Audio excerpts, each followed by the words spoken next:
বিশাখা, দিতি, আরাত্রিকা আর চন্দ্রিমা এরা চারজন ছোটবেলা থেকেই অনেক ভালো বন্ধু।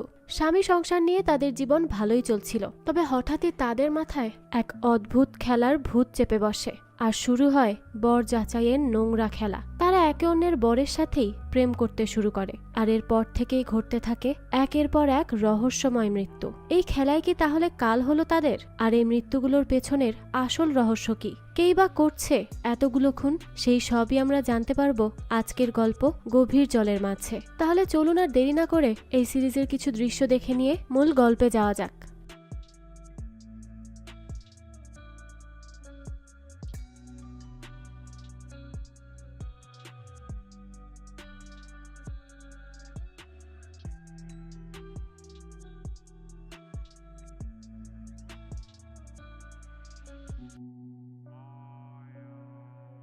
গল্পের শুরুতে আমরা চার বান্ধবীকে দেখি। তারা একটা ক্যাফেতে বসে গল্প করছিল। তাদের মধ্যে একজনের নাম চন্দ্রিমা। সে বলে, তাহলে খেলার নিয়মটা আর একবার রিপিট করা হোক। এখন কি সেই খেলা তা তো আমরা পরেই জানতে পারবো। তো সেখানে আর একজন, যার নাম বিশাখা, সে বলে, প্রথমে তো খেলার মতোই শুরু করেছিলাম সবটা, কিন্তু তারপর কি এটা আদৌ খেলা ছিল? আচ্ছা, কোনটা বেশি ইন্টারেস্টিং, নিয়ম মানার খেলা নাকি নিয়ম ভাঙার খেলা? আমরা চেষ্টা করেছিলাম সবটা মেনে খেলার, কিন্তু খেলতে খেলতে কবে যে সবকিছু হাতের বাইরে চলে গেল আমরা বুঝতেই পারলাম না। তখনই সেখানে তার মেয়ে একটা কল রিসিভ করে আর বলে, পুলিশ তোমাকে খুঁজছে কেন মা? পুলিশ কি তোমাকে ধরে নিয়ে যাবে? কে মারা গেল মা? তো এখানে অনেকগুলো প্রশ্ন দিয়েই গল্পের শুরুটা হয়, যার উত্তরগুলো আমরা গল্পের মধ্যেই পেয়ে যাব আশা করছি। তো যাই হোক, দৃশ্য পরিবর্তন হয় আর আমরা একটা ক্যাফে দেখি, যেখানে প্রতি রবিবার এই চার বান্ধবী আসে তাদের বিভিন্ন রকমের গল্প গুজব করতে। সারা সপ্তাহ সংসার সামলানোর পর তারা এই একটা দিনই নিজেদের ছুটি হিসেবে রেখেছে। সেদিন তারা বসে বসে নানা রকমের গল্প করে আর সমালোচনা করে। এতেই তারা বেশ মজা পায়। এইরকমই একটা দিন আজ, অর্থাৎ আজও রবিবার, তাই যথারীতি তারা আসে। তবে আজ চন্দ্রিমা একটু দেরি করেই আসে। আর তিন বান্ধবী চন্দ্রিমাকে দেখে বলে, কি হলো, তার মুখটা এরকম শুকিয়ে আছে কেন? মনে হচ্ছে কিছু একটা খারাপ হয়েছে। তো এখানে আমরা ফ্ল্যাশব্যাকে চন্দ্রিমার সাইড স্টোরি দেখি, যেখানে সে বলে, আজ মাসের চতুর্থ রবিবার। সারা মাসের মধ্যে আমরা রবিবার দিনটাই দেখা করি, সব গল্প বলি, কে কার সাথে সম্পর্কে জড়িয়েছে, কার হাজবেন্ড কাকে চিট করেছে, আর কার বিয়েটা বিচ্ছেদের পথে। তো তারপর আমরা আবারও তার বন্ধুদেরকে দেখি, তারা বেশ হাসছিল।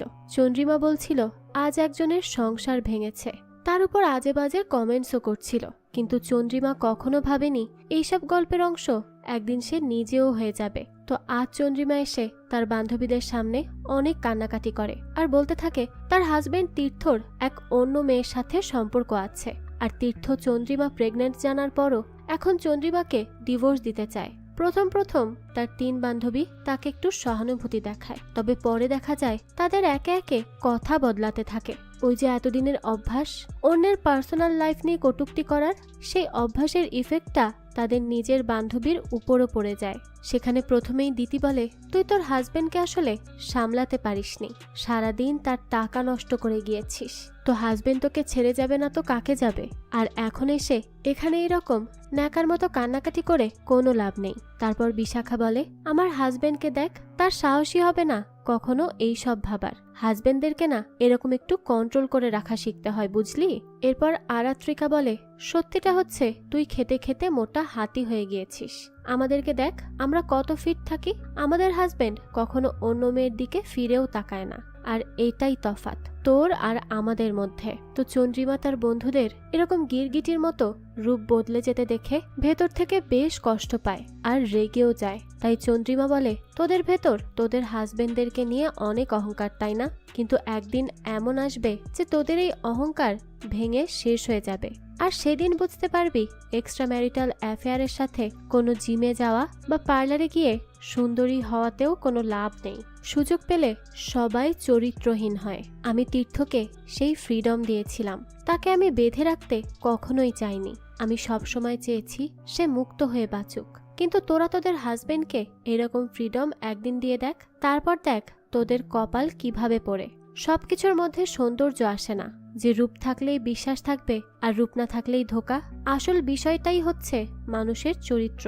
তার যদি চরিত্রটাই খারাপ হয় তাহলে তুই বা তোরা হাজার সুন্দর থেকেও তাকে আটকে রাখতে পারবি না। এইসব কথায় তো তারা তিনজন অনেক রেগে যায়। তাদেরকে চন্দ্রিমার কথাগুলো কাটার মতো আঘাত করে। দিতি বলে, অনেক হয়েছে, তোর এসব আজে বাজে কথা তুই তোর কাছেই রাখতো। তোর কপাল পুড়েছে বলে কি তুই এখন আমাদের হাজবেন্ড নিয়ে যা খুশি তাই বলবি? কতটা চিনিস তুই আমার হাজবেন্ড সুমিতকে?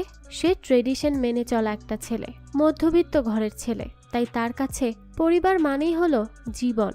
সারাদিন কাজ করে এসে বাড়িতে ছেলেকে পড়ায়, আর এইসব এক্সট্রা ম্যারিটাল অ্যাফেয়ার্সের কথায় সে বিরক্ত হয়ে ওঠে। তাই সে যতই সুযোগ পেয়ে যাক না কেন, সুমিত কখনো চিটিং করতে পারবে না। আরাত্রিকা বলে, একদম একই রকম আমার হাজবেন্ড অনির্বাণও। সে আমাকে ছাড়া এক মুহূর্তও থাকতে পারে না, আমার জন্য পাগল বললেও কম হবে। তো এরপর চন্দ্রিমা বলে, তাহলে ঠিক আছে, চল একটু খেলা যাক। নিজেদের হাজবেন্ডকে কতটা স্বাধীনতা দিলে তারা আর হাজবেন্ড থাকে না, সেই পরীক্ষাটা করেই দেখ একবার। তো এরপর সে তার বান্ধবীদের বলে, ত্রিকোণ প্রেম করে ফেল তোরা তিনজনই একে অপরের হাজবেন্ডের সাথে প্রেম করা শুরু কর।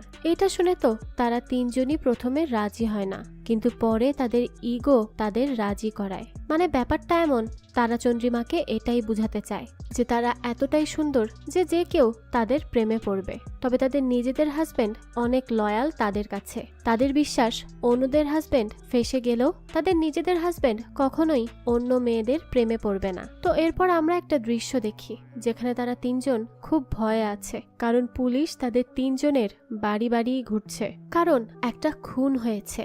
এখন কি করে কে খুন হয়েছে সেটা তো আমরা পরেই জানতে পারবো। যাই হোক, এরপর আমরা দেখি চন্দ্রিমা তাদেরকে খেলার নিয়ম বলে দেয়। এই খেলায় বিশাখা প্রেম করবে দিতির হাজবেন্ডের সাথে, দিতি করবে আরাত্রিকার হাজবেন্ডের সাথে, আর আরাত্রিকা করবে বিশাখার হাজবেন্ডের সাথে প্রেম।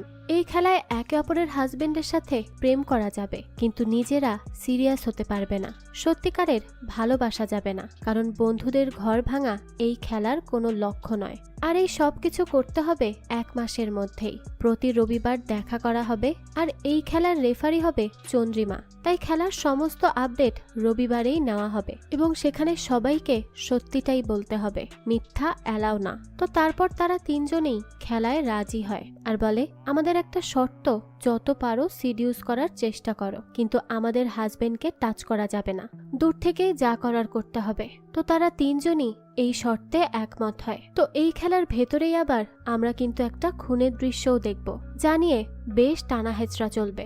আর সেই খুনটা হয়েছে চন্দ্রিমার। তো পুলিশ একে একে তার সব বান্ধবীদের কাছেই যায়, আর তাদেরকে গিয়ে জিজ্ঞেস করে তাদের কি মনে হয় সত্যিই কি চন্দ্রিমা নিজেকে শেষ করে দেওয়ার মতো মেয়ে, নাকি তাকে কেউ খুন করেছে। তো এবার তারা তাদের মতো নানান কাহিনী বলা শুরু করে। এরপর আমরা ফ্ল্যাশব্যাকে দেখি পরের দিনে আবার তারা যে খেলা খেলার কথা বলে সেটাকে বেপাত্তা করে দেয়।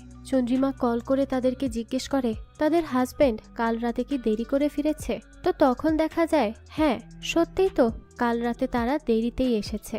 এখন চন্দ্রিমা বলে, দেখলি তো খেলা শুরু হয়ে গিয়েছে, কিন্তু তুই শুধু পেছনে পড়ে আছিস। তো আসলে এই এক কথা চন্দ্রিমা তিনজনকে কল করে করে বলেছে, কারণ সে আসলে তাদেরকে এই খেলার জন্য উস্কে দিতে চেয়েছে।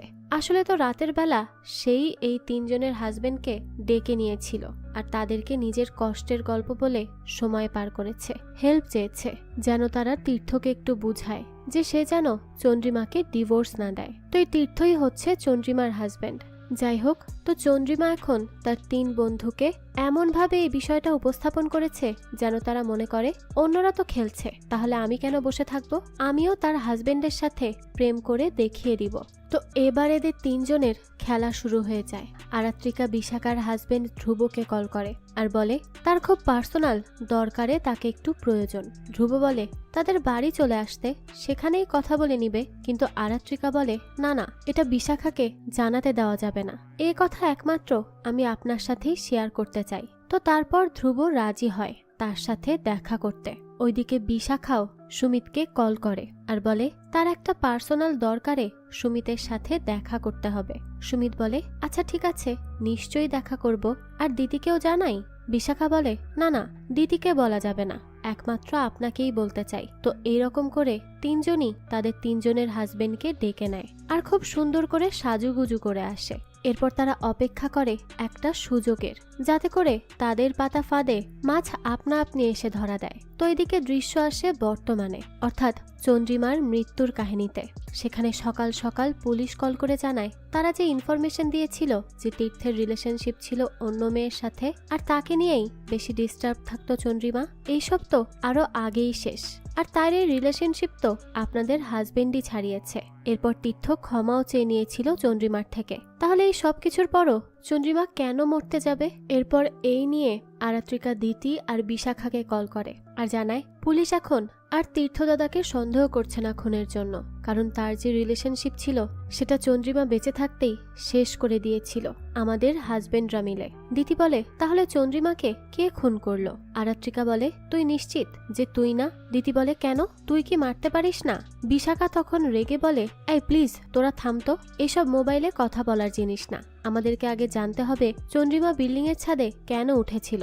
তো যাই হোক, এরপর বিশাখা সুমিতকে এসে ধ্রুবর নামে মিথ্যা কথা বলে যে আগে ধ্রুব কম মারত, কিন্তু আজকাল তো তার সীমারেখা পেরিয়ে গেছে, সে আমাকে দিন রাত টর্চার করছে, আমি এইসব আর সহ্য করতে পারছি না। সুমিত এইসব কথা শুনে বেশ অবাক হয়, সে তো বিশ্বাসই করতে পারছে না যে ধ্রুব কখনো এইসব কাজ করতে পারে। সুমিত বলে তুমি কি এইসব কথাগুলো তোমার বান্ধবীদেরকে বলনি? বিশাখা বলে কি বলছো, দিতিদের জানাবো? সে তো দিতিদের কাছে রীতিমতো হিরো, কারণ ধ্রুবর টাকা পয়সা কোনো কিছুরই অভাব নেই, সে বড় বড় ইভেন্টের টিকিট কেটে পাঠায় দিতিদের, তাই তাদের কাছে ধ্রুবর ব্যাপারে কিছু বলেও লাভ নেই। সুমিত বলে দিদির কাছেও সে হিরো? বিশাখা বলে হ্যাঁ সে হিরো। কেন, আপনি এত বছর তার সাথে সংসার করেও জানতে পারলেন না? সুমিত বলে না, আসলে আমি তো তার কাছে একজন হেরে যাওয়া মানুষ। তো এরকম করেই দিতি আর আরাত্রিকা তাদের নিজেদের হাজবেন্ডের নামে বদনাম করে ভালো হতে চায়, তবে তার সাথে সাথে তারা তাদের বান্ধবীদেরও বদনাম করে, যেমনটা বিশাখা করেছে দিতির নামে। ঠিক সেরকম করেই দিতি অনির্বাণকে আরাত্রিকাকে নিয়ে খারাপ কথা বলেছে, যে আরাত্রিকা তাদের বেডরুমের সবকিছুও তাদের সাথে মজা করে শেয়ার করে, আর বলে হাজবেন্ডদেরকে এইভাবে কন্ট্রোল না করলে তারা হাত থেকে বেরিয়ে যায়। আমি তাই চাই আপনি আমাকে একটু এই বিষয়টা শিখিয়ে দিন, কারণ আপনি তো আরাত্রিকার সাথে এনজয় করেন এগুলো। অনির্বাণ বলে কি এইসব কথাবার্তা আরাত্রিকা শেয়ার করে মজা নেয়? সে আমাদের বেডরুমের কথাবার্তা কি করে বাইরে বলতে পারে? সে আমার সাথে এরকম কাজ করলো কিভাবে? দিতি বলে আম সরি অনির্বাণ দাদা, আমি আসলে এইসব বলতে চাইনি, কিন্তু আপনার আর আমার সমস্যাটা তো এক, তাই বলতে বাধ্য হয়েছি। অনির্বাণ তখন বলে আমিও তোমাকে কোনো হেল্প করতে পারবো না, কারণ আমিও একই সমস্যাতে আছি।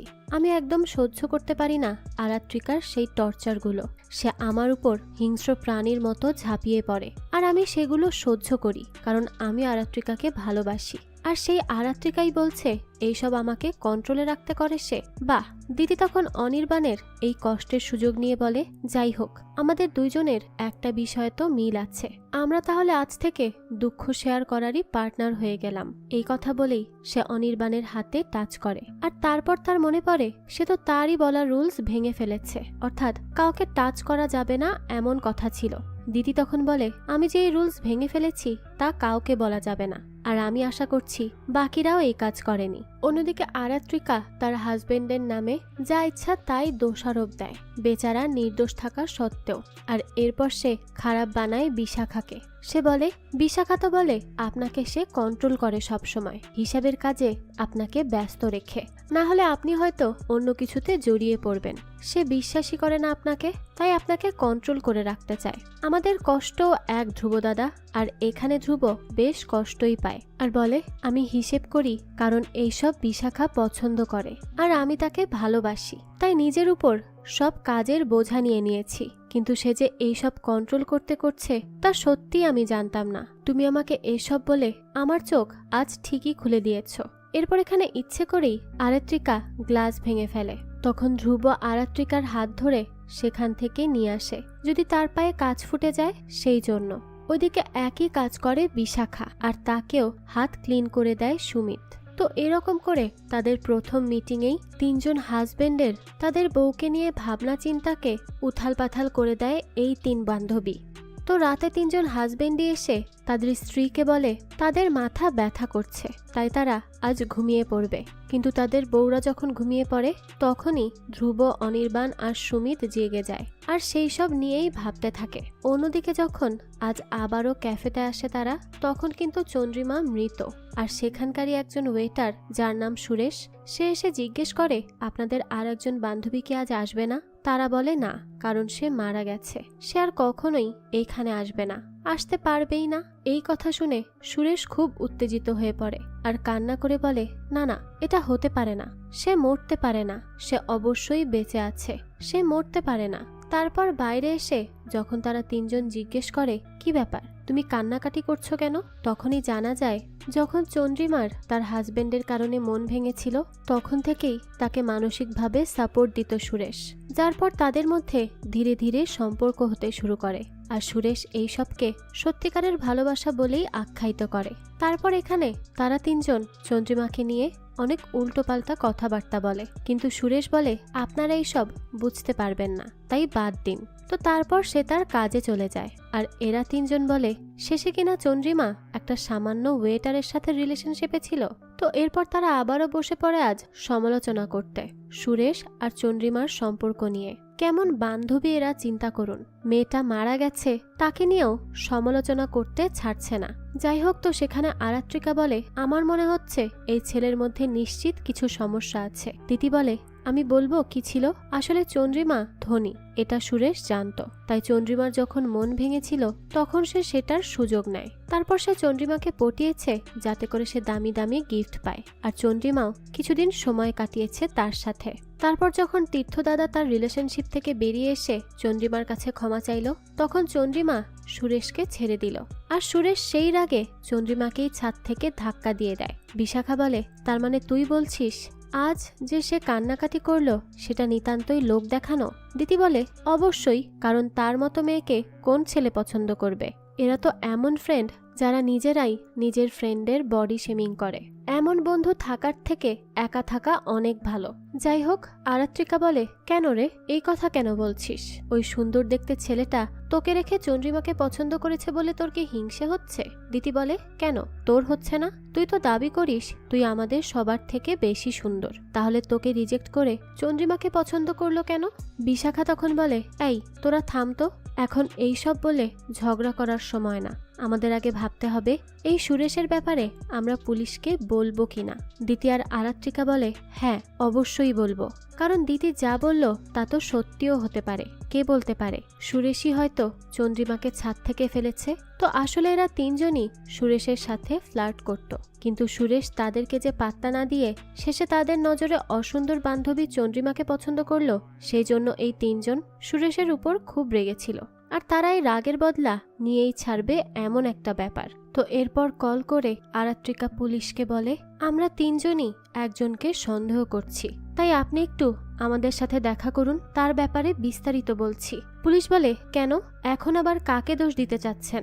আপনাদের তো কথাবার্তার কোনো ঠিক নেই, তাও আমি আসব, দেখব যে আপনারা নতুন কাকে পেয়েছেন। তো অন্যদিকে সুরেশ এসে এদেরকে উল্টো ব্ল্যাকমেইল করে। সুরেশ বলে আমি সব জানি আপনাদের খেলা সম্পর্কে, আমাকে চন্দ্রিমা সব বলে গিয়েছে, আর সে বলেছে আপনারা হেরে গেলে পাগল হয়ে যাবেন, যেই খেলায় নেমেছেন তাতে আপনাদেরই হার হবে, তাই আমি যেন আপনাদের মন থেকে কখনোই তাকে ভুলতে না দেই। এখন তো তারা তিনজনই বেশ ভয় পেয়ে যায়। আর দিতি বলে মানে তুমি আমাদের খেলা সম্পর্কে কতটা কি জানো?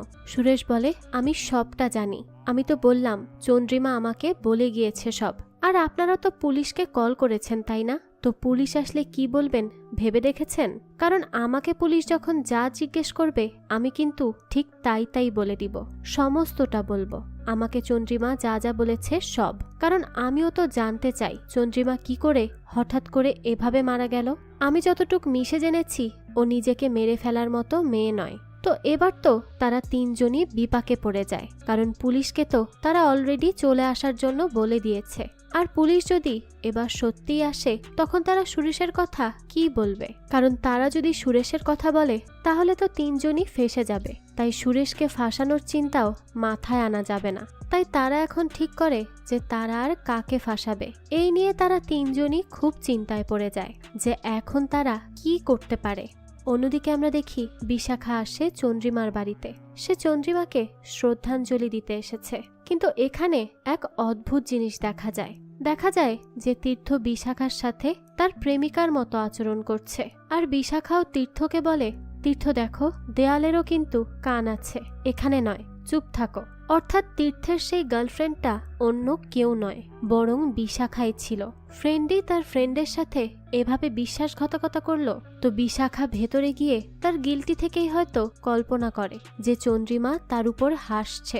আর এই বিকট হাসির শব্দ সহ্য করতে না পেরে বিশাখা বাইরে চলে আসে আর দ্রুত নিজের মুখ ধুয়ে নেয়। তখন সে খুবই অশান্ত হয়ে পড়ে। এরপর তারা তিনজন আবারও ক্যাফেতে বসে আর ভাবতে থাকে যে পুলিশকে তারা এবার কি বলবে। তাদের মাথায় তো এখন কিছুই আসছে না।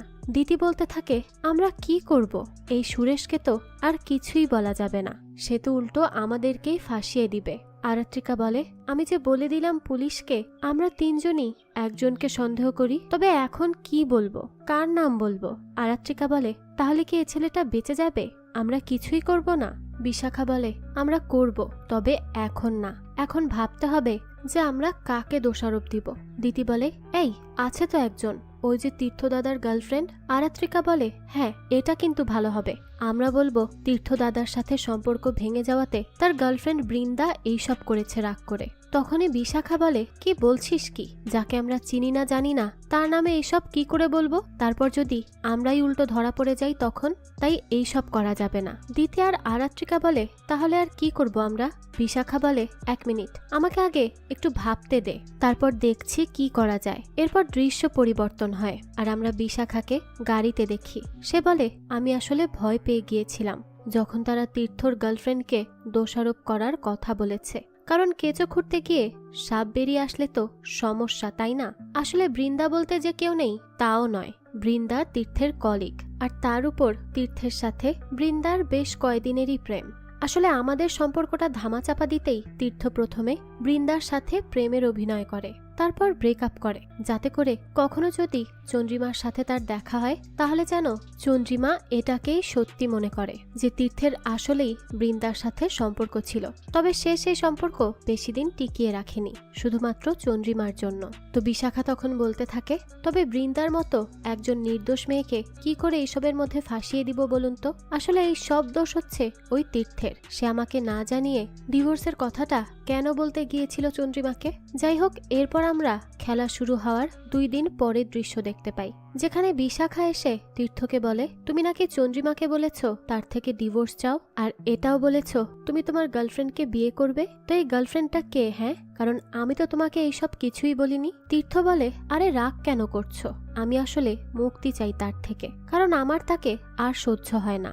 বিশাখা তখন বলে, দেখো, ভালোই ভালোই চন্দ্রিমার সাথে সবটা মিটিয়ে নাও, কারণ আমি কিন্তু তোমাকে বিয়ে করতে পারবো না। ধ্রুবকে ছাড়া আমার পক্ষে সম্ভব না। আমি ধ্রুবের সাথেই থাকবো। কত সুন্দর তো আমাদের সম্পর্কটা 1 বছর ধরে চলছিল, তাহলে এইসব কেন করলে মাঝখানে? তাই আমি বলছি চুপচাপ সবটা ঠিক করে নিবে, না হলে কিন্তু আমাদের সম্পর্ক থাকবে না। তো আসলে তীর্থ ক্ষমা চেয়েছিল চন্দ্রিমার কাছে শুধুমাত্র এই বিশাখার কথায়, সবটাই ঠিক হয়ে যেত।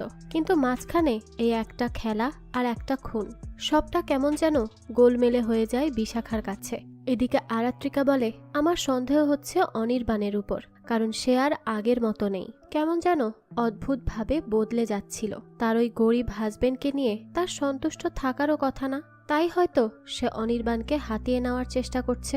তো এখানে সে আসলে দিতির কথা বলছিল, কারণ দিতিই তো অনির্বাণের সাথে প্রেমের অভিনয় করছিল। যাই হোক, এরপর দেখা যায় আরাত্রিকার বিশাখা একসাথে দেখা করে। তো সেখানে আরাত্রিকা বলে, দিতি কিন্তু কোনো রুলস মানছে না, সে জানি না কি করছে, কিন্তু অনির্বাণ বদলে যাচ্ছে। তো সে বিশাখাকে বলে, শোন, তুই কিন্তু ওর হাজবেন্ডকে ছাড়িস না, তুই তোর মতো খেল, বুঝতে পারলি? বিশাখা বলে, না রে, আমি সুমিতার সাথে এরকম কিছুই করতে পারবো না, সে খুব ভালো একজন মানুষ, কিন্তু আমি যদি করিও, তুই যে ধ্রুবর সাথে সেরকম কিছু করবি না তার কি বিশ্বাস?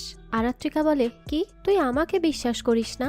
বিশাখা বলে, জানি না, সন্দেহ তো হচ্ছেই, কারণ ধ্রুবও বদলে যাচ্ছে, তার আচরণের অনেক বড় একটা পরিবর্তন এসেছে। কি করছিস তুই তার সাথে? তারপর আর আরাত্রিকা কিছুই বলে না। এরপর দ্বিতীয় বলে, সুমিত বদলে বদলে যাচ্ছে, এখন সে আমার থেকে দূরে দূরে থাকতেই পছন্দ করে, আর আমার মাথায়ও শুধু অনির্বাণ আর অনির্বাণই ঘোরে। তারপর দেখা যায় অনির্বাণ আর দিতি আজ আবারও দেখা করেছে।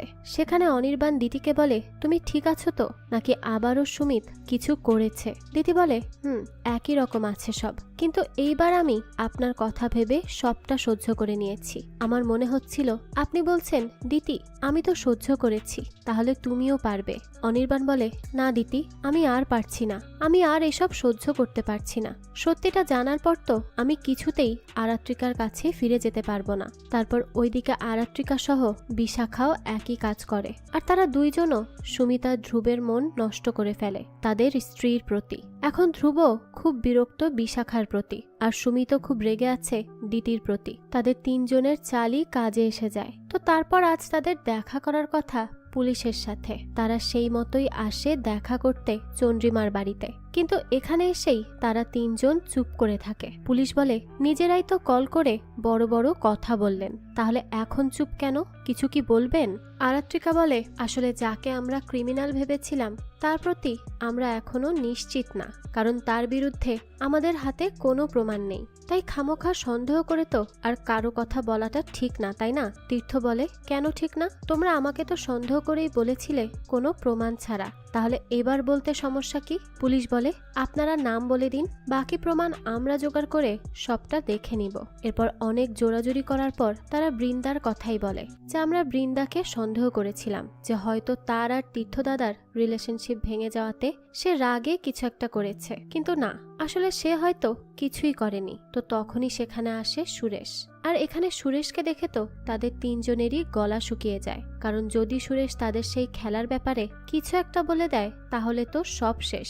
তাদেরকে আর কেউ পুলিশের হাত থেকে বাঁচাতে পারবে না, পুলিশ তাদেরকেই সন্দেহ করবে। তাই তারা ঠিক করে সুরেশকে কথা বলতে দিবেই না। তো তীর্থকে পুলিশ অফিসার বলে, আপনার স্ত্রীকে খুব ভালো করে চিনত এই সুরেশ, আর সে কিছু বলবে এই তিন বান্ধবীর সম্পর্কে। তীর্থ বলে, মানে কে এই ছেলে, তোমরা কি চেনো তাকে? আরাত্রিকা বলে, হ্যাঁ চিনি আমরা, কিন্তু আমার মনে হয় এখন আপনার ওকে চেনাটা ঠিক হবে না, আর তাকে আপনি চিনলে চন্দ্রিমার ছবিটা আপনি আর দেয়ালে টাঙাতে পারবেন না। দিতি বলে, হ্যাঁ তীর্থ দাদা, আর এত ধূপকাঠি দিয়ে চন্দ্রিমার মৃত্যুর শোকও পালন করতে পারবেন না আপনি। তীর্থ বলে, কি সব হেয়ালি করে কথা বলছো তোমরা, সোজাসুজি করে কেন বলছো না কিছু? এরপর সে সুরেশকে বলে, আর এই ছেলে কে তুমি, কি বলতে এসেছো এখানে? বিশাখা বলে, ও হচ্ছে সুরেশ, আমরা যেই রেস্টুরেন্টে যেতাম সে সেখানেই কাজ করত, তার সাথে চন্দ্রিমার রিলেশনশিপ ছিল। এই কথা শুনে তো বেশ রেগে যায় তীর্থ, আর সে তাকে অনেক মারধর করতে শুরু করে। তারপর সুরেশ বলে, আপনি অন্যের স্ত্রীর সাথে থাকলে সমস্যা নেই, কিন্তু নিজের স্ত্রী থাকলেই সমস্যা।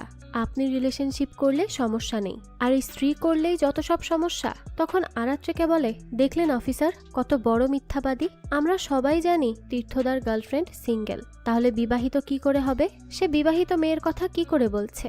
পুলিশ অফিসার বলে, হ্যাঁ তাই তো, আমি তো কথাও বলেছি তার সাথে, সে তো সিঙ্গেল। বিশাখা বলে, আমার তো মনে হচ্ছে এই ছেলেই খুন করেছে চন্দ্রিমাকে শুধুমাত্র টাকার জন্য।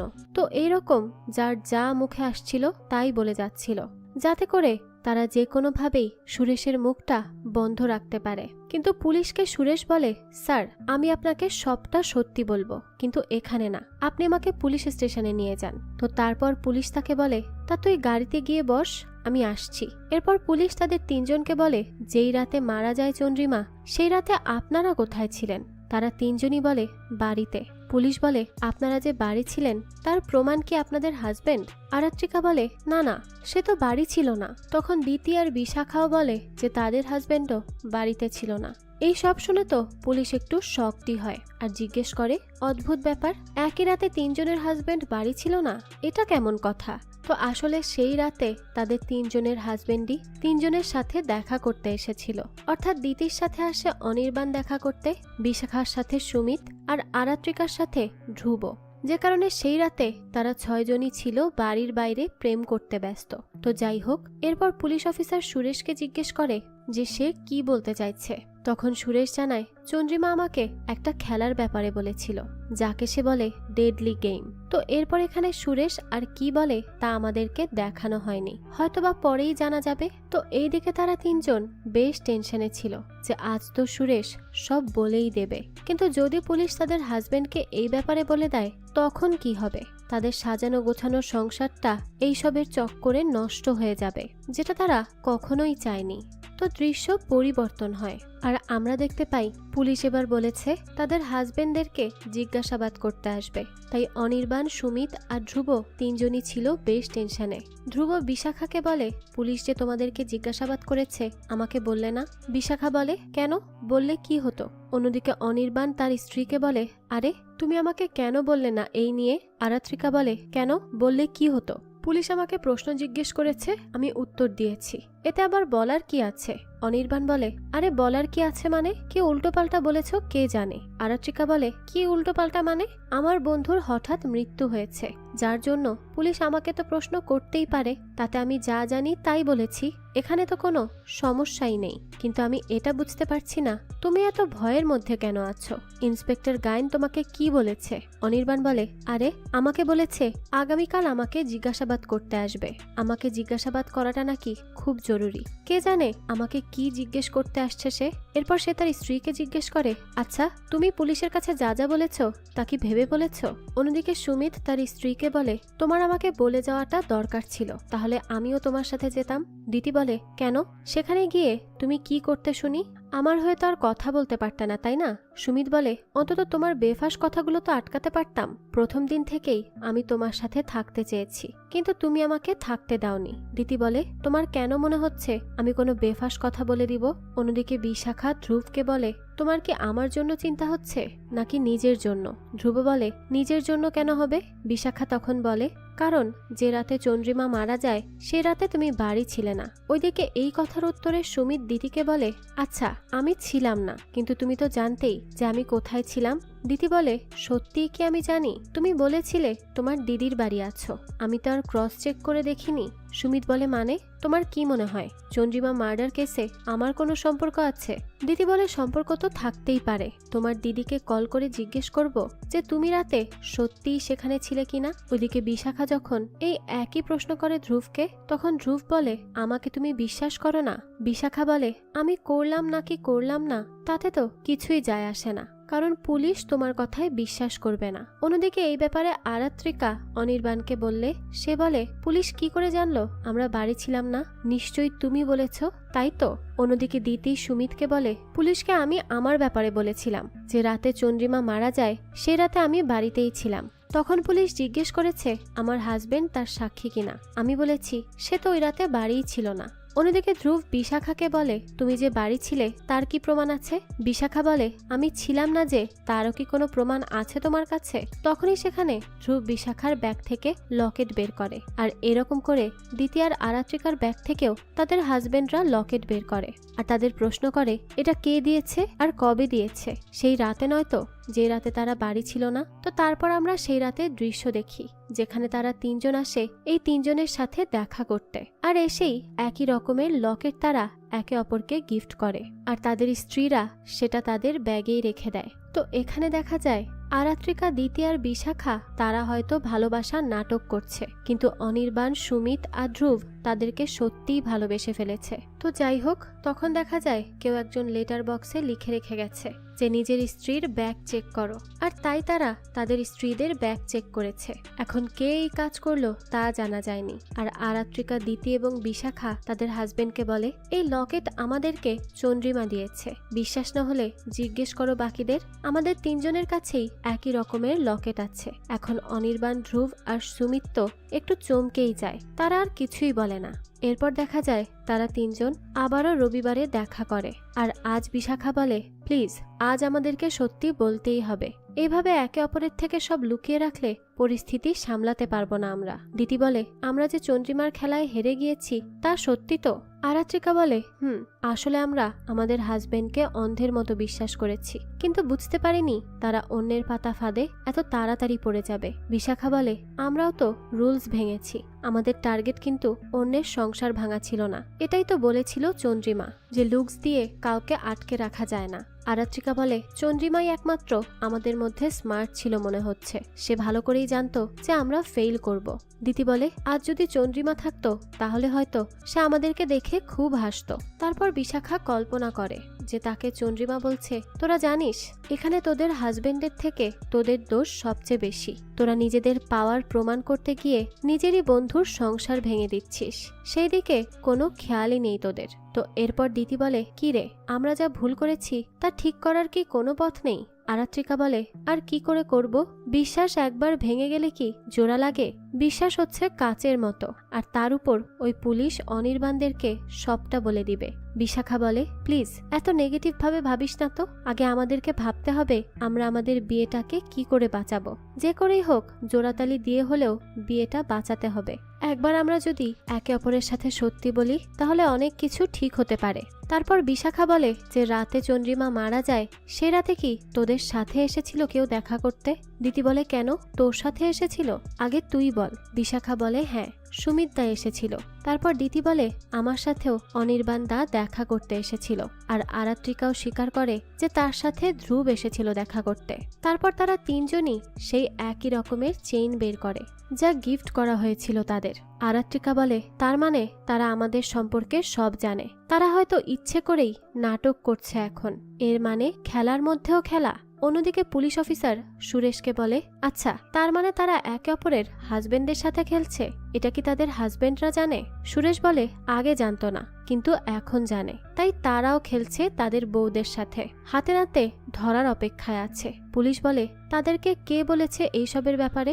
সুরেশ জানায়, চন্দ্রিমা বলেছে। তো আসলে চন্দ্রিমা মারা যাওয়ার দিন অনির্বাণদেরকে সব সত্যিটা বলে, কিন্তু তারা কেউই বিশ্বাস করছিল না। তাই সে বলে, আমি তোমাদেরকে 3টা চেইন দিব, সেগুলো তোমরা তোমাদের গার্লফ্রেন্ডের ব্যাগে রেখে দিয়ে পরীক্ষা করে নিও একই রকম লকেট পাও কিনা। তো চন্দ্রিমা তার বান্ধবীদের হাজবেন্ডকে তাদের বিরুদ্ধে কথা বলার পেছনের কারণ হচ্ছে চন্দ্রিমা জেনে যায় বিশাখাই হচ্ছে তার হাজবেন্ডের সেই গার্লফ্রেন্ড, যার জন্য সে এত কষ্ট পেয়েছে। তাই সে এই সিদ্ধান্ত নিয়েছে যে তাদেরকেও সে শান্তিতে থাকতে দিবে না। তো এইদিকে সুমিত্রা তাদের স্ত্রীকে ধরার আগেই তারা উল্টো সব বলে দেয় যে আমরাই তোমাদের কাছে আমাদের বান্ধবীকে পাঠিয়েছিলাম তোমাদেরকে পরীক্ষা করতে, কিন্তু তোমরা তো ফেল করে গেলে। তোমরা আমাদের উপর সত্যি সত্যি প্রেমে পড়েছিলে, কিন্তু আমরা পড়িনি, কারণ আমরা এই প্ল্যান করেছিলাম।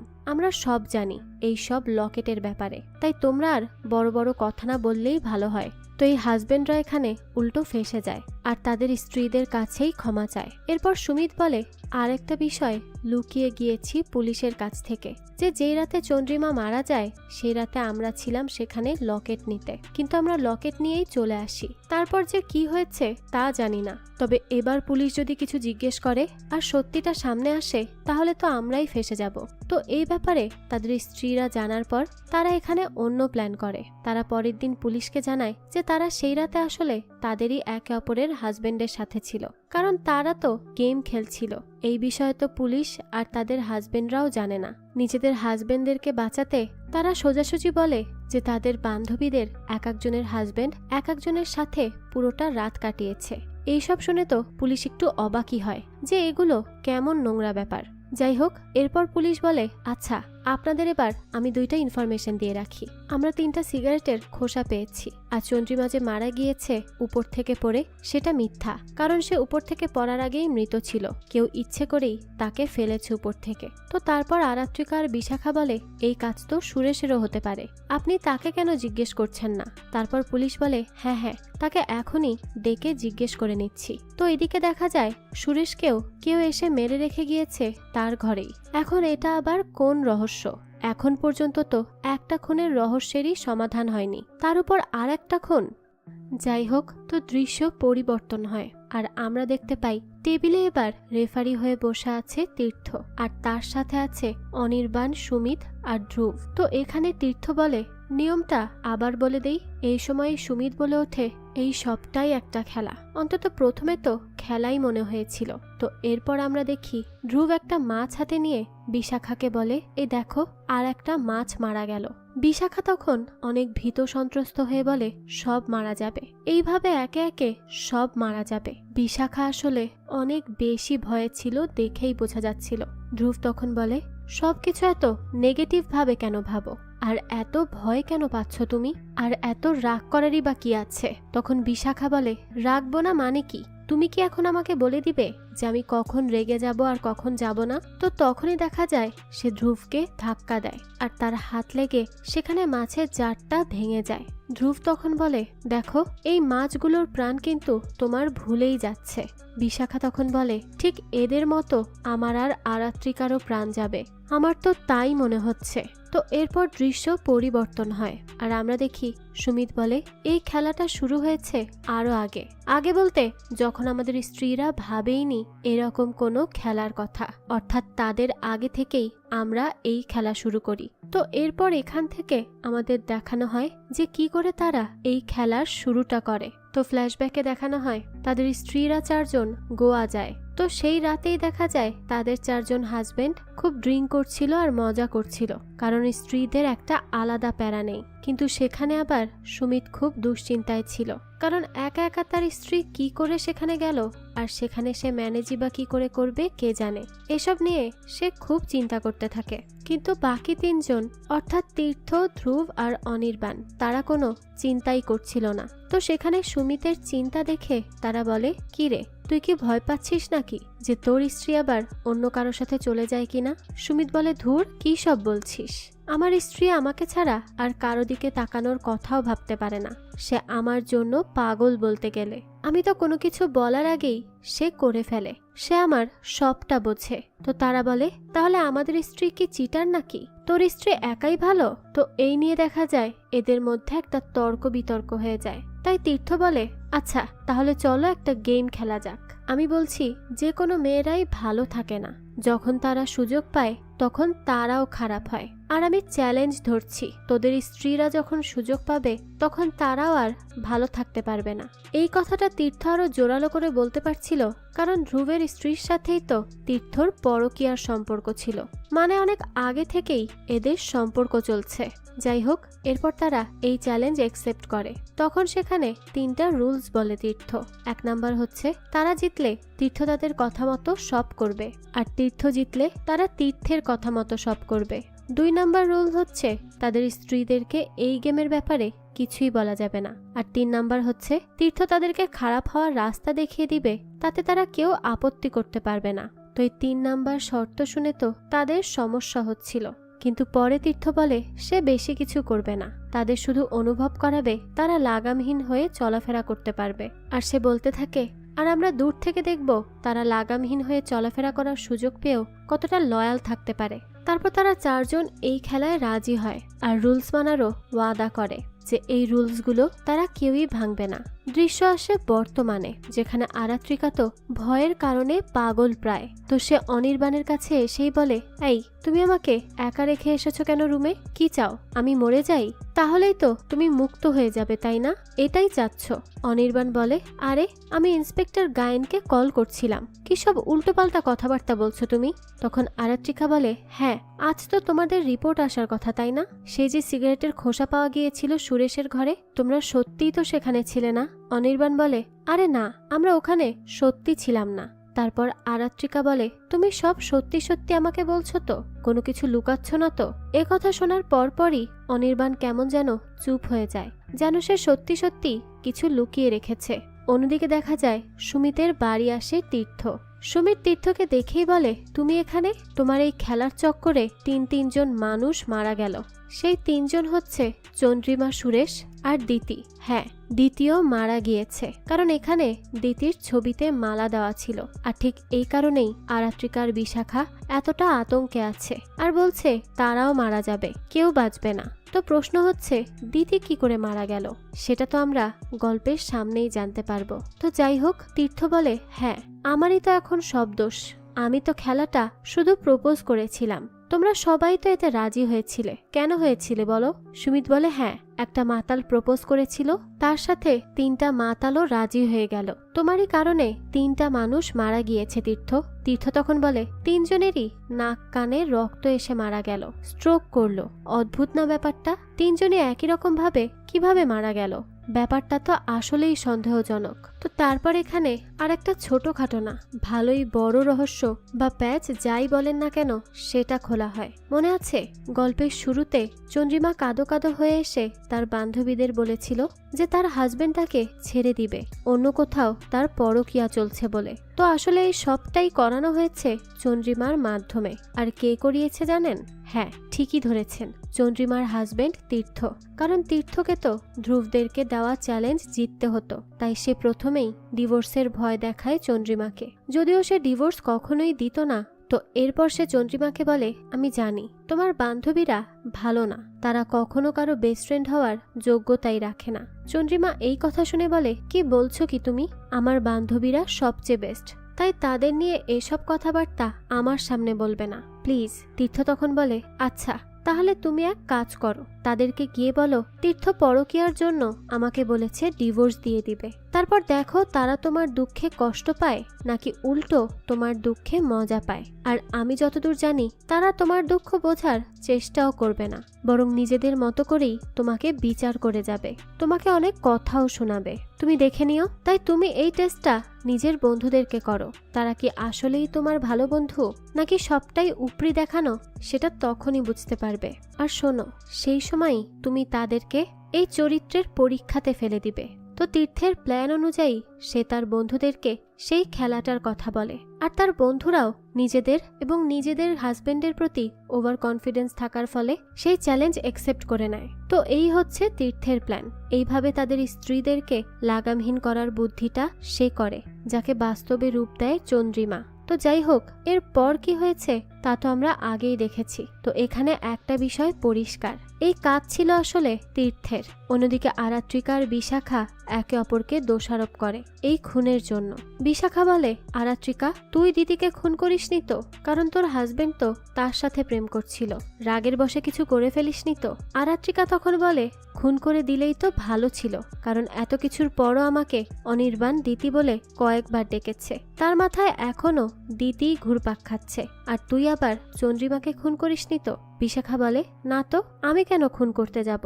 আমার কোনো কারণই নেই তাকে খুন করার। তো বিশাখা এখানে তার আর তীর্থের পরকীয়ার কথাটা আরাত্রিকার কাছ থেকে লুকিয়ে যায়। এদিকে ইন্সপেক্টর গায়েন অনির্বাণ, ধ্রুব আর সুমিতকে ডেকে আনে থানায়, কারণ সুরেশের ঘরে পাওয়া সিগারেটগুলো যে তাদের ছিল তা প্রমাণ হয়েছে রিপোর্টে। কিন্তু তারা এসে এখানে বলে, দেখুন আমাদেরকে এখানে না ডেকে আগে তীর্থকে ডাকুন, তার কারণ এইসব খেলাধুলা সেই শুরু করেছিল, সেই আমাদের মাথায় এইসব এনেছে। গায়েন বলে, তাহলে এই কথা কি আগে বলা যায়নি? যাই হোক, তো এবার সবটা শুরু থেকে শুরু করো, দেখি কাহিনীটা কি। এরপর দৃশ্য আবারও ফ্ল্যাশব্যাকে আসে, যেখানে চন্দ্রিমার তীর্থকে জিজ্ঞেস করে, তুমি আমাকে বলো আমার বান্ধবীদের চরিত্র পরীক্ষা করে তোমার কি লাভ? তুমি কেন এরকম অদ্ভুত এক কাজ করতে চাইছো? তীর্থ বলে, দেখো আমি ধ্রুবদের সাথে বাজি ধরেছি, তাদের স্ত্রীরা নিজেদের চরিত্র ঠিক রাখতে পারবে না যদি তারা সুযোগ পায়। আর এখন তুমি তো জানোই আমি একটা বাজি জেতার জন্য কত কিছু করতে পারি। তাই তুমি যদি আমাদের বিয়েটা বাঁচাতে চাও তাহলে তোমার বান্ধবীদেরকে উস্কে দাও অন্য ছেলেদেরকে পটানোর জন্য। তো তীর্থ যেই খেলা শিখিয়ে দিয়েছিল চন্দ্রিমাকে, সেই একই রকম খেলা কিন্তু সে খেলে না। এখানে চন্দ্রিমা ডাবল গেম শুরু করে, সে তাদেরই হাজবেন্ডের পেছনে তাদেরকে লেলিয়ে দেয়, মানে উল্টে পাল্টে আর কি। কিন্তু কথা ছিল বাইরের কারোর সাথে রিলেশনশিপ করানোর জন্য উস্কে দিতে হবে। তো এরপর তো তারা ঠিক তাই করেছিল যা যা চন্দ্রিমা বলেছিল। তো এরপর দেখা যায় চন্দ্রিমা কল করেও জানিয়েছিল তীর্থকে যে সে তার শেখানো খেলা খেলছে না, সে তার বানানো খেলাই খেলছে। আর তীর্থ কি ছাড়বে তাকে, সে নিজেই এমন জোরাজুরির সম্পর্কে আর থাকতে চায় না, এই বলেই সে কল কেটে দেয়। তো এই সবই পুলিশকে বলছিল তারা। তো যাই হোক, তারপর পুলিশের কাছেই আসে একজন মহিলা, যার সাথে একটা বাচ্চাও আছে। আর মহিলাটা কান্না করে বলে, আমার হাজবেন্ড তো মারা গিয়েছিল, সে কি এখনো আছে নাকি পোড়ানো শেষ? আমি একবার তাকে শেষ দেখা দেখতে চাই। পুলিশ জিজ্ঞেস করে, কে তুমি? তখন মহিলা জানায়, আমি সুরেশের স্ত্রী। এবার তো পুলিশ সহ তারাও চমকে ওঠে যে সুরেশ বিবাহিত ছিল। আর একবার সুরেশ এটাও বলেছিল যে তার নাকি মেয়েদের প্রতি ইন্টারেস্ট নেই। তো এদিকে বিশাখা আর আরাত্রিকা মৃত্যু ভয়ে পাগল হয়ে যাচ্ছিল। আরাত্রিকা মরবে ভেবে তার মেয়ে মিমিকে দেখে বারবার ইমোশনাল হয়ে পড়ছিল। তো তো বিশাখা বলে চল বাইরে একটা জায়গায় যাব, মরে যখন যাবই তখন এটা জেনেই মরবো যে কে এইসব খুন করছে। অন্যদিকে ধ্রুবরা পুলিশ স্টেশনের বাইরে এসে বসে ভাবে কি হলো এটা। তারা তো জানতো সুরেশ ছিল গে, তাহলে তার আবার স্ত্রী সন্তান কি করে আসলো? এখানেও কি তাহলে অন্য খেলা চলছে? এরপর আমরা দেখি বিশাখারা আসছে তীর্থের অফিসের দিকে। তখনই কল আসে আরাত্রিকার কাছে অনির্বাণের, আর অনির্বাণ তাকে সুরেশের স্ত্রী সন্তান সম্পর্কে বলে। এটা শুনে তো আরাত্রিকাও বেশ শকড হয়ে যায়। তারা এটা ভাবতে থাকে চন্দ্রিমা যে সুরেশের কাছে থাকতো তাহলে কি তাদের মধ্যে কোনো সখ্যতা গড়ে উঠেছিল? তারা কেউ কিচ্ছু বুঝতে পারে না। যাই হোক, এরপর আরাত্রিকারা আসে তীর্থের কাছে আর এসেই জিজ্ঞেস করে যে রাতে চন্দ্রিমা মারা যায় সে রাতে সে কোথায় ছিল। তীর্থ বলে আমি কাজের জন্য জামশেদপুর ছিলাম। বিশাখা বলে আপনি যে সেখানে ছিলেন তার প্রমাণ কি? তীর্থ তখন বলে তোমরা কি গোয়েন্দা হয়ে গেলে নাকি এমন এমন প্রশ্ন করছো? আরাত্রিকা বলে হতে হচ্ছে নিজেদের প্রাণের ভয়ে। তীর্থ বলে তোমরা কি ভাবছো যে আমি সেদিন জামশেদপুর যাইনি আর আমি চন্দ্রিমাকে খুন করেছি? বিশাখা বলে আমরা কিছুই জানি না। আরাত্রিকা বলে হ্যাঁ, এখন আমরা কাউকেই বিশ্বাস করছি না, আপাতত নিজের হাজবেন্ডকেই বিশ্বাস করছি না, তো আপনি কে? তারপর তীর্থ বলে হঠাৎ করে কি হয়েছে বলো তো তোমাদের? আর তোমাদেরকেও কি কেউ বলে দিয়েছে সেই বাজির ব্যাপারে? তারা দুজন তো এই কথা শুনে চমকে বলে কি কিসের বাজি? তো এরপর তীর্থ কিছু বলতে যাবে তখনই তাকে বৃন্দা এসে বলে খাবার খেতে যাবে না তীর্থদা? বিশাখা তো তখন তাকে দেখে জিজ্ঞেস করে তুমি কে? বৃন্দা তখন তার নাম জানায়। তো এরপর সেখান থেকে বিশাখার আরাত্রিকা বাইরে আসে। তখন আরাত্রিকা বলে কিরে, এত সুন্দরী আর স্মার্ট একটা মেয়ে কি করে তীর্থদার প্রেমে পড়লো? বিশাখাও রেগেছিল আর বলছিল তীর্থ একটা মিথ্যাবাদী। সে বলেছিল বৃন্দা নাকি খুব বোরিং একজন মানুষ, সব মিথ্যা ছিল।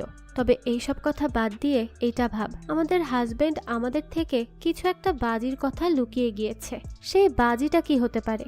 অন্যদিকে পুলিশ অফিসার গায়েন ধ্রুবদের বলে আচ্ছা ওই সুরেশ আমাদের মিথ্যা কেন বলেছিল বলুন তো? সে তো গে না, তার তো বউ বাচ্চা আছে।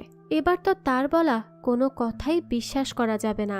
আর আপনারা এবার যান, তবে বেশি দূর যাবেন না, বাড়িতেই থাকবেন, যে কোনো সময় আপনাদের ডাক পড়তে পারে। তো সেখান থেকে ফেরার আগে ধ্রুবকে কল দিয়ে তার স্ত্রী বলে তোমরাও তো কম খেলা খেলনি দেখা যায়, তোমরা আসো বাড়ি, আজ সব হিসেব নেওয়া হবে। তো এরপর আমরা দেখি তারা তিনজন বাড়ি যাচ্ছে তাদের স্ত্রীদের কথার উত্তর দিতে।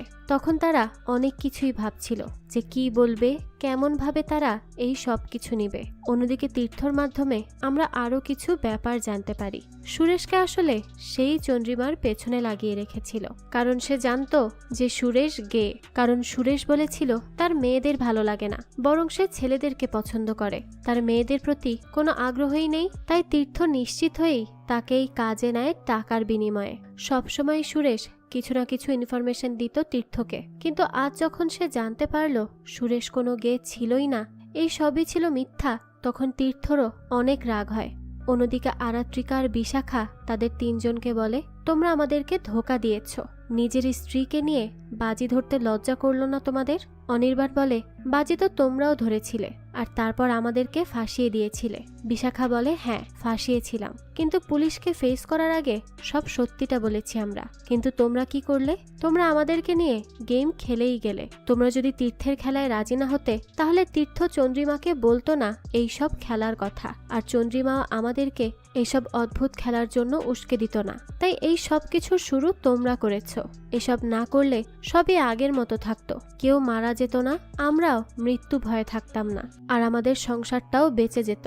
এখন তো আমাদের প্রত্যেকের সংসারেরই বেহাল দশা। তো তারপর এখানে অনির্বাণ আর ধ্রুব কিছুক্ষণ তর্ক বিতর্ক করে। পরে সুমিত এসে বলে এইসব ঝগড়া করার সময় এটা না, আমাদেরকে আগে ঠান্ডা মাথায় এখানে সবগুলো প্যাচ খুলতে হবে, কারণ এই সব যদি আমরা না বের করি তাহলে আমাদেরই এই গোলকধাতা থেকে কেউ বাঁচাতে পারবে না, আমরা এর মধ্যেই ফেসে যাব আজীবনের জন্য। ধ্রুব বলে বিশাখা এটাই আসল সময়, আমার মনে হয় আমাদের সবার গোপন কথা বলে দেওয়া উচিত। বিশাখা বলে হ্যাঁ তো বলো, আমাকে কেন বলছো? আমার কোনো গোপন কথা নেই। এরপর সেখানে তীর্থ আসে আর সাথে করে চন্দ্রিমা এবং দিতির ছবি আনে, কারণ আজ তারা সবাই এক্সপোজ হবে। তাদের মধ্যে যা যা সিক্রেট আছে আজ সব রিভিল করবে তীর্থ। আর তীর্থ নিজেও তার সিক্রেটগুলো আজ সবাইকে বলবে। তাই সে সাথে করে এই খেলায় অংশ নেওয়া বাকি দুজনের ছবিও এনেছে, যেহেতু তারা আজ এই পৃথিবীতে নেই। অন্যদিকে পুলিশ অফিসার আসে সুরেশের সেই রেস্টুরেন্টে, আর এখানে এসেই সুরেশের পরিচিত একজনের সাথে সে কথা বলে, যে কিনা সুরেশের স্ত্রী বাচ্চাকে তার মৃত্যুর ব্যাপারে জানিয়েছে। তো পুলিশকে এখানে এই ছেলেটা বলে দেয় যে তীর্থর সাথেও সুরেশের একদিন কথা কাটাকাটি হয়েছিল এখানে। তো এই কথা জানার পর পুলিশের সন্দেহ আবারও তীর্থর উপর আসে। অন্যদিকে বিশাখাদেরকে যখন তীর্থ বলে সুরেশ তারই ভাড়া করা লোক, তখন বিশাখা এসে বলে, সুরেশ তার মানে আপনার লোক, আমাদের কেন বললেন না? তখন আরাত্রিকা খোঁচা দিয়ে বলে, হ্যাঁ হ্যাঁ, আপনি বিশাখাকে কেন বললেন না দাদা? আপনার তো উচিত ছিল অন্তত বিশাখাকে বলা। ধ্রুব বলে, কেন? বিশাখাকে জানানো উচিত ছিল কেন? বিশাখা বলে, আরে চুপ করো, আগে তীর্থদার কথাটা তো শুনবে। ওনার কথা বলার মানে হচ্ছে তিনিই আসলে সুরেশকে ভাড়া করেছিলেন চন্দ্রিমাকে ফলো করার জন্য। তো এরপর এখানে তীর্থ বলে, তোমরা তো সব ভুলেই গিয়েছো, কে কার স্ত্রী আর কে কার স্বামী। আরাত্রিকা বলে, আপনার মুখে অন্তত এই কথাটা মানায় না দাদা, আপনি তো অফিসে বৃন্দা আর বাইরে বি। এতটুক বলেই সে থেমে যায়। তো এই অর্ধেক কথা শুনেই তারা প্রশ্ন করে, মানে কি, কার কথা বলতে চাইছো? বি মানে তো বিশাখাই হয়, তাই না? তারপর বিশাখা বলে, আরে না না, আরাত্রিকার কি মাথার ঠিক আছে নাকি? কি বলতে কি বলছে? তীর্থ বলে, আর লুকিয়ে কি হবে বিশাখা, আজ আমাদের সবাইকে সত্যিটা বলতেই হবে। হ্যাঁ, বি মানেই বিশাখা, বি মানেই কুইন বি। তো এই কথা শোনার সাথে সাথে এত বড় আর একটা ধোঁকা ঠিক নিতে পারে না ধ্রুব, তাই বিশাখাকে একটা থাপ্পড়ি বসিয়ে দেয়। অন্যদিকে পুলিশ অফিসার গায়েন ভাবছে সুরেশ যখন মারা যায় সেদিন কি সত্যি সত্যি জামশেদপুর ছিল ধ্রুব? কনস্টেবল বলে, আমরা খুঁজে দেখেছি, সেখানের হোটেলে তো তার নাম দেখিয়েছে, কিন্তু সিসি ক্যামেরা না থাকায় নিশ্চিত হয়ে বলা যাবে না যে সে সেদিন হোটেলেই ছিল কিনা। অন্যদিকে বিশাখা কান্না করে করে আরাত্রিকাকে বলে, এই শেষ সময়েও তোর সব চাই তাই না রে আরাত্রিকা? এমনিতেই তো তোর সামনে ঝুঁকে আছে ধ্রুব, তার উপর আমাকে এইভাবে অপমানিত করে তুই তাকে একেবারে নিতে চাইছিস, তাই তো?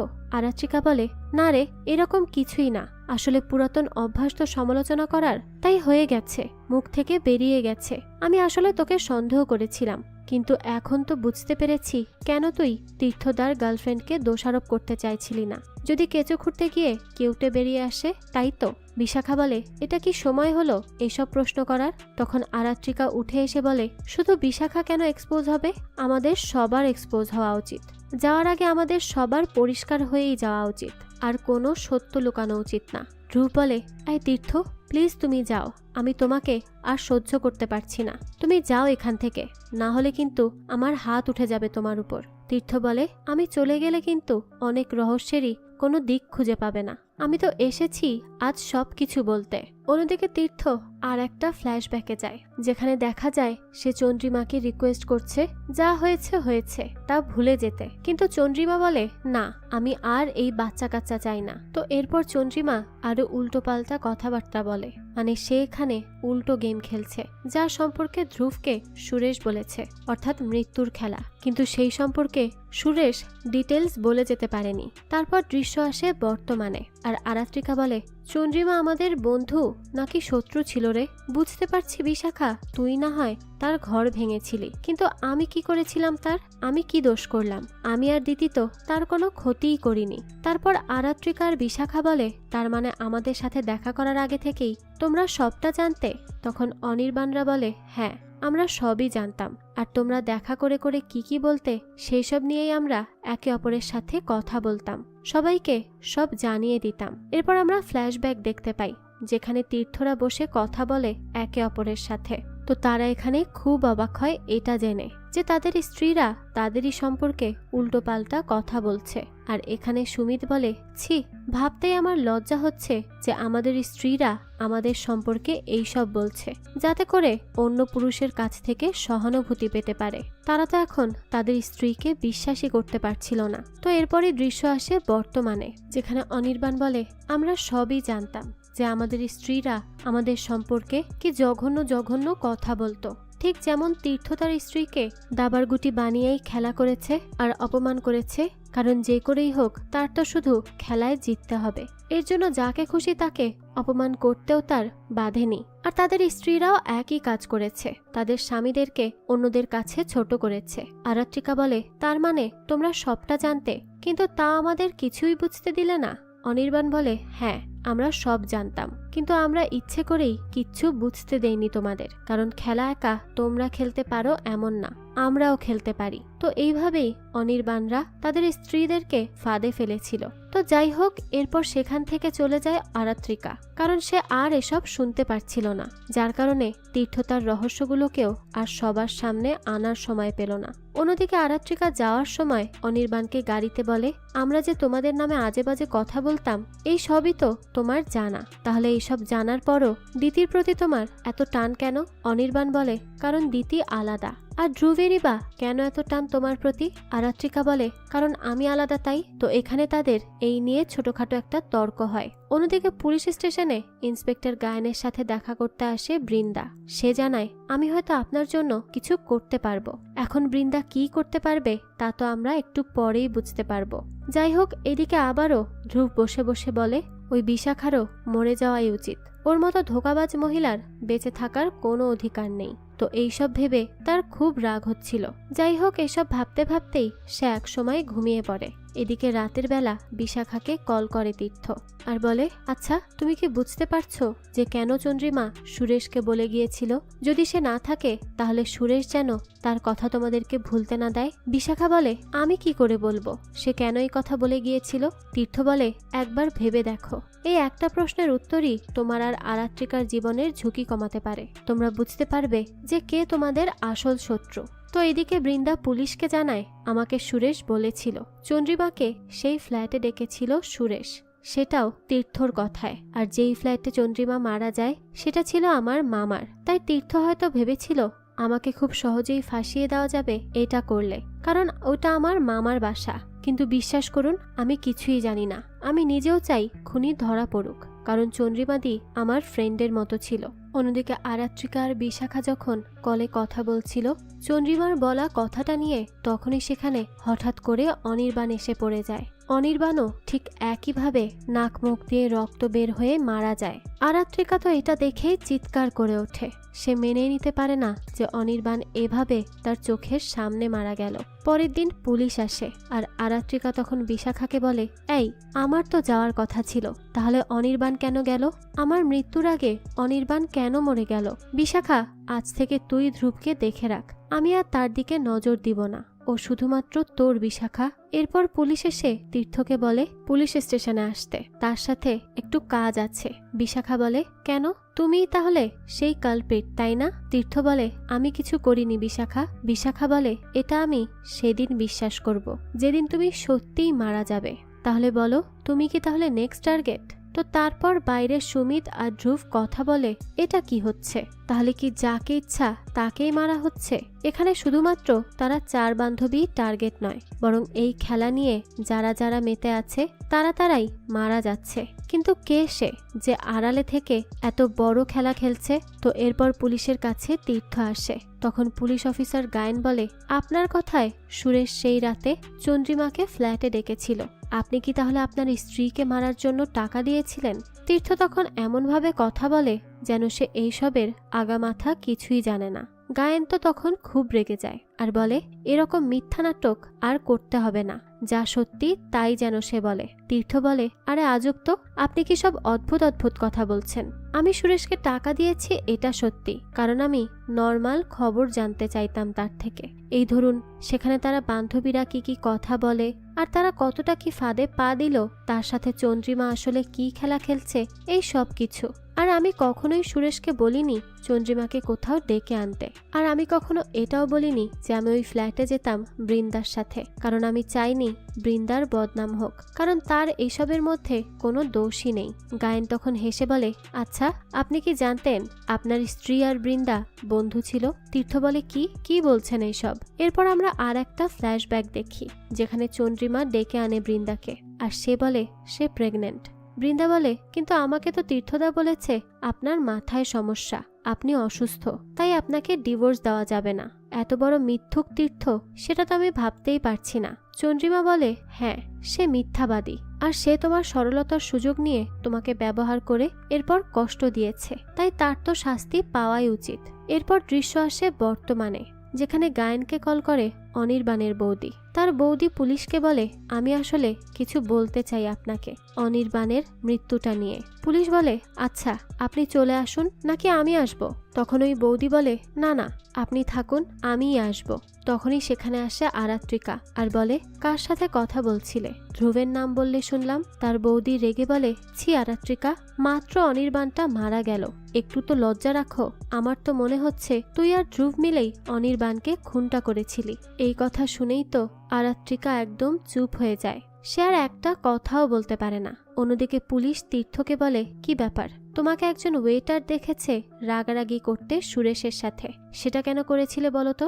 এরপর আমরা সেদিনের দৃশ্য দেখি, যেখানে দেখা যায় তীর্থ তাকে বকাবকি করছিল যে সে কেন তীর্থর মেসেজের রিপ্লাই করেনি, আর কোনো আপডেট কেন দিচ্ছে না সে। তখন সে বলে তার সাথে চন্দ্রিমা ছিল, তাই সে রিপ্লাই দিতে পারেনি। তীর্থ তখন জিজ্ঞেস করেছিল, বাচ্চার ব্যাপারে কিছু বলেছে? ডাক্তার দেখায়? সুরেশ বলে, হ্যাঁ, অনেক কিছুই বলে তাকে নিয়ে, গতরাতেও বলছিল অনেক কিছু। তারপর দেখা যায় গতরাতে চন্দ্রিমা বলছিল, এই বাচ্চা আমার একার, আর কারো নয়। সুরেশ বলে, যদি আপনার হাজবেন্ড ভালো বাবা হতে চায় তখন? চন্দ্রিমা বলে, তার থেকে ভালো তুমিই বাবা হয়ে যাও। এই নিয়ে চন্দ্রিমা খুব হাসাহাসি করে। দৃশ্য আসে বর্তমানে, আর তীর্থ পুলিশকে বলে, আমার ইচ্ছা করছিল গলা টিপে দেই চন্দ্রিমার। গায়েন বলে, তার মানে এই খুনের চিন্তা আপনার আগে থেকেই ছিল?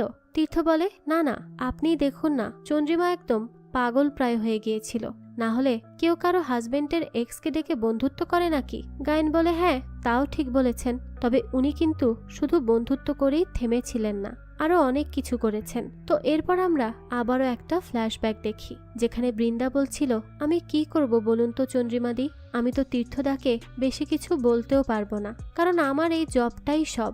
এই জব চলে গেলে আমি অনেক অসহায় হয়ে পড়ব, আর আমি এমনিতেই থাকি মামা মামির কাছে, চাকরি না থাকলে তারাও আর আমাকে রাখবে না। তো তারপর এখানে চন্দ্রিমা বলে, তোমাকে আর কিচ্ছু করতে হবে না, তুমি শুধু সুন্দর হয়ে তার সামনে থাকবে, যেন সে বুঝতে পারে সে তোমার নখেরও যোগ্য না, আর আমি বাকিটা দেখে নিব তাকে কি করে শাস্তি দিতে হয়, আমাকে ঠকানোর আর তোমাকে ঠকানোর। তো এইসব জানার পর পুলিশ বলে, হ্যাঁ, চন্দ্রিমা হয়তো আপনার মোবাইল নাম্বারটা সুরেশের মোবাইলে দেখেছিল, তারপর সে বুঝতে পারে আপনার সাথে তার কোনো সম্পর্ক আছে। তো এরপর এদিকে ধ্রুব বিশাখাকে বলে, আমি তোমাকে সাহায্য করব চন্দ্রিমাকে যে হুমকি দিয়েছে মৃত্যুর, তাকে খুঁজে বের করতে। ধ্রুব এইসব করে কারণ তাদেরকে বাঁচতে হবে, তাদের সন্তানদের জন্য। এদিকে চন্দ্রিমা সুরেশের উপর নজর রাখতে বলেছিল বৃন্দাকে, আর সুরেশকে টাকা পয়সা দিয়ে তার থেকে সব রকমের খবর আনতেও বলে দেয় সে। তো ব্যাপারটা এমন হয়ে গেল যে একজনের মাধ্যমেই 10-20টা চক্রান্ত চলছে।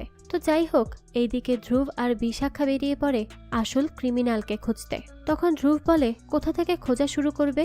বিশাখা বলে, তাদের সেই গল্প করার জায়গা থেকে, মানে তারা যেখানে বসে বসে এতদিন গল্পগুজব করত সেখান থেকে। তো ধ্রুব বলে, কেন, কার সাথে কথা বলবে? বিশাখা বলে, তোমার সাথে বলবো, কারণ আমার সবকিছুই তো তুমি জানো, কিছুই তো লুকিয়ে রাখার নেই আর। কিন্তু আমি কি তোমাকে জানি? এখন একসাথে যখন কাজ করছি তখন তোমাকে আমার সম্পূর্ণভাবে চেনা উচিত। অন্যদিকে দেখা যায় পুলিশকে অনির্বাণের বৌদি বলে যে রাতে চন্দ্রিমা মারা যায় সে রাতে অনির্বাণ বাইরে ছিল, আর অন্ধকারে আরাত্রিকা একজনের সাথে কথা বলতে যায়। গায়েন বলে, জানি, সেটা ধ্রুব ছিল, এই কাহিনী আমার জানা। অনির্বাণের বৌদি বলে, কি বলেছিল তাও জানেন? গায়েন বলে, না, আপনি জানেন? অন্যদিকে বিশাখা ধ্রুবকে জিজ্ঞেস করে যে আমি আর আরাত্রিকা সমান দোষী, কিন্তু তাও তুমি আরাত্রিকাকে পছন্দ করো কেন? সে তো ধোয়া তুলসী পাতা না।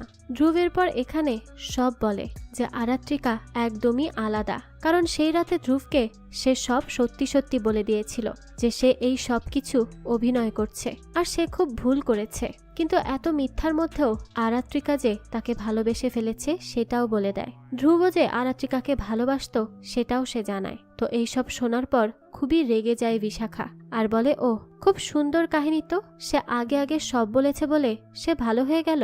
ধ্রুব বলে, শুধু এই কারণে না। অন্যদিকে বৌদি পুলিশকে বলে, আমি সেই রাতে শুনি আরাত্রিকা ধ্রুবকে বলছে, আমরা কি সারা জীবন এইভাবে লুকিয়ে লুকিয়ে দেখা করব নাকি? আমরা কি কখনো এক হতে পারবো না? ধ্রুব বলে, পারবো। আরাত্রিকা তখন জিজ্ঞেস করে, কিভাবে? ধ্রুব তখন জানায়, আমরা যদি মুক্ত হয়ে যাই তাহলে। আরাত্রিকা তখন জিজ্ঞেস করে, কিভাবে মুক্ত হব এইসব থেকে? তো বৌদি সেই রাতে তাদের এইসব কথাবার্তাই শুনেছিল, যার উপর ভিত্তি করে সে মনে করছে অনির্বাণকে খুনটা হয়তো ধ্রুব আর আরাত্রিকা মিলেই করেছে। তারপর গায়েন আসে আরাত্রিকাকে জিজ্ঞেস করতে যে তারা সেই রাতে কি করে মুক্ত হবে বলে ভেবেছে, তাদের প্ল্যানটা কি ছিল। আরাত্রিকা বলে, আরে অদ্ভুত এক কথা বলছেন তো। আমি সেই রাতে না হয় আবেগে কিছু কথা বলেছি, তাই বলে কি আমি অনির্বাণকে খুন করে মুক্ত হব নাকি? আর আমার সংসার ভাঙার হলে আমি এত কিছু করতাম না সেটাকে বাঁচিয়ে রাখার জন্য। আর একটা কথা, যখন হাজবেন্ড ওয়াইফ আলাদা হতে চায় তখন মুক্তির পথ হিসেবে ডিভোর্সকে বেছে নেয়, খুনকে না। আর আমি খুন কেন করতে যাব যখন আমি চাইলেই ডিভোর্স দিতে পারবো? এইসব শুনে গায়েন বলে, হ্যাঁ বুঝলাম, আর কিছু কি আছে যা বলার বাকি? আরাত্রিকা বলে, ধ্রুব ভেবেছিল এই খেলার ব্যাপারে জানাজানি হলে সে এটাকেই অজুহাত বানিয়ে বিশাখাকে রাগ করে ছেড়ে দিবে, আর বাকিরাও হয়তো সেই রকমই ভেবেছে। তো ইন্সপেক্টর গায়েন বলে, তাহলে আপনি জানেন না সেই রাতে আপনার কাছ থেকে গিয়ে ধ্রুব কোথায় ছিল? আর সুমিত, আপনিও হয়তো সেই রাতে বিশাখার সাথে ছিলেন না। এটাও একটা নাটক, তাই তো? অন্যদিকে দেখা যায় সুরেশকে তারই রেস্টুরেন্টের একটা ওয়েটার ভালোবাসতো।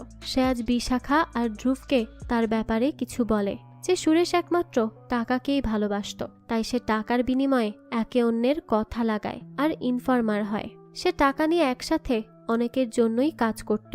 তো অন্যদিকে পুলিশ অফিসার সুমিতকে ধরে আনে তাকে কিছু জিজ্ঞেস করতে সেই রাতের ব্যাপারে, কারণ পুলিশ তো এখন জানে তারা একে অন্যের স্ত্রীর সাথে ছিলই না সেই রাতে। তো সুমিত কিছু বলবে, কিন্তু সে খুবই ভয় পায় যে সে কতটুক কি বলবে না বলবে। অন্যদিকে ধ্রুবকে বিশাখা বলে, তুমি কি সব সত্যিটা আমাদের বলেছ নাকি তোমরা আরো কিছু লুকিয়ে রেখেছ?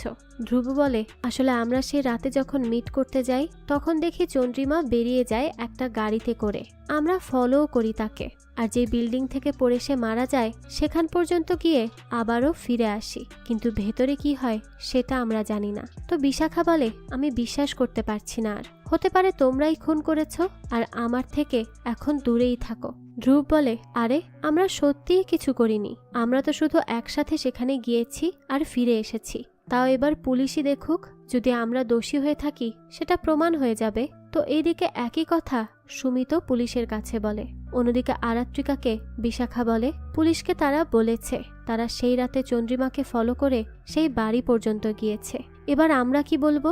তখন বিশাখা বলে, যা বলবো সব মিথ্যা বলবো, মিথ্যা ছাড়া সত্য বলবো না। এখন দোষীকে সেটা বলা তো খুব কঠিন। দেখতে দেখতে কেমন যেন সবাইকেই অপরাধী মনে হচ্ছে, তাই না? এখন দেখা যাক শেষ পর্যন্ত এই সমস্ত প্রশ্নের উত্তর পাওয়া যায় কিনা।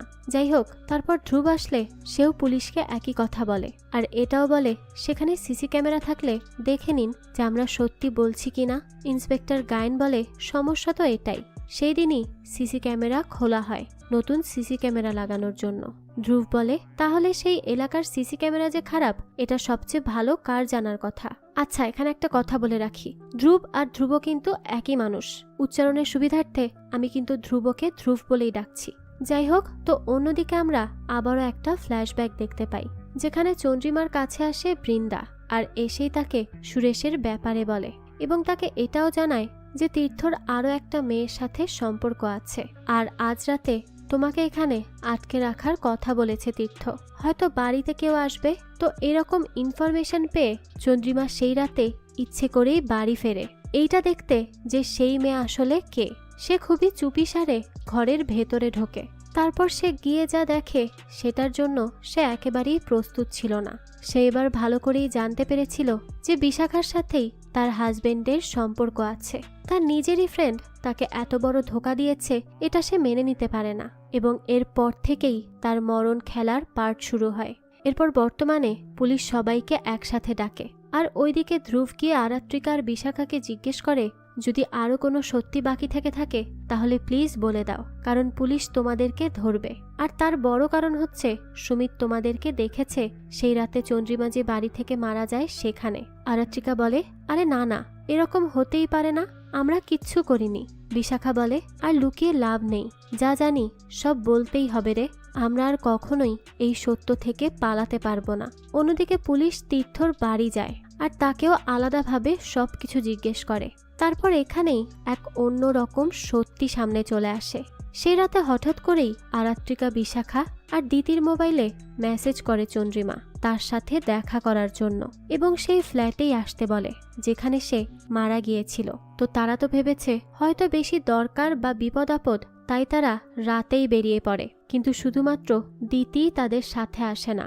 আরাত্রিকার বিশাখা আগে রওনা দেয়। অন্যদিকে সুরেশও তীর্থকে কল দেয় আর তাকে এটা জানায় যে কেউ একজন আছে যে তাকে টাকা দিয়েছে আর বলেছে চন্দ্রিমাকে ওই ফ্ল্যাটে ডাকতে। তো এই ব্যাপারে জানার পর টেনশনে তীর্থ ওই বাড়িতে আসে। তখনই বিশাখা আর আরাত্রিকার সাথেও তার দেখা হয় আর তারা তখন উপরে আসে আর দেখতে পায় যে চন্দ্রিমা ওখানেই পড়ে আছে আর তার নাক কান দিয়ে রক্ত পড়ছে।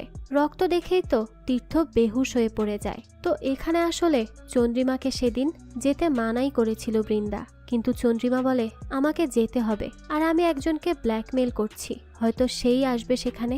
তো তারপর সেই রাতে যখন তারা দেখে চন্দ্রিমা এভাবে পড়ে আছে, আরাত্রিকা এবং বিশাখা ভাবে হয়তো তাকে ডাক্তারের কাছে নিলে সে বেঁচে যাবে, কিন্তু এখানেই তারা ভুল করে। তারা দুজন চন্দ্রিমাকে তুলে ছাদের রেলিংয়ে রাখতে যায়। তখনই তীর্থর জ্ঞান ফিরে আসে আর সে এত জোরে চিৎকার করে ওঠে যে সাথে সাথেই আরাত্রিকার বিশাখার হাত পিছলে চন্দ্রিমার বডি ছাদ থেকেই নিচে পড়ে যায় আর এভাবেই তারা নিজেদেরকে চন্দ্রিমার মৃত্যুতে জড়িয়ে ফেলে। তো পুলিশ এই সব কথা জানার পর তীর্থকে বলে কিন্তু চন্দ্রিমার মৃত্যু তো হয়েছে ছাদ থেকে পড়ার আগেই বিষক্রিয়ার কারণে, তাহলে কে সেই খুনি যে এই সমস্ত খুন করছে? বৃন্দা তখন বলে হতে পারে যাকে চন্দ্রিমাদি ব্ল্যাকমেইল করেছে সে।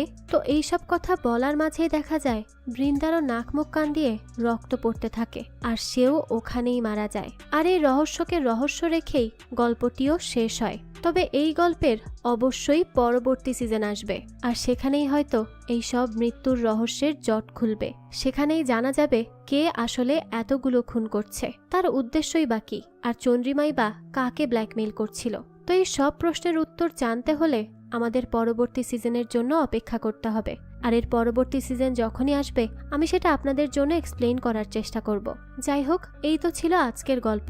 তো এই চার বান্ধবীর জীবনের গল্প আপনাদের কাছে কেমন লেগেছে সেটা অবশ্যই আমাদের কমেন্ট করে জানাবেন। যদি এতটুকুও ভালো লেগে থাকে তাহলে একটি লাইক দিয়ে যাবেন। আর হ্যাঁ, আমাদের এই চ্যানেলে কিন্তু প্রতিনিয়তই নতুন নতুন ভিডিও আপলোড করা হয়। সেই সব ভিডিওর আপডেট পেতে আমাদের চ্যানেলটিকে সাবস্ক্রাইব করে বেল আইকনে অল দিয়ে রাখতে কিন্তু ভুলবেন না। আজকে তাহলে এই পর্যন্তই, আবারও হাজির হব নতুন কোনো ভিডিও নিয়ে। সেই পর্যন্ত সবাই ভালো থাকবেন আর আমাদের চ্যানেলের সাথেই থাকবেন। ধন্যবাদ।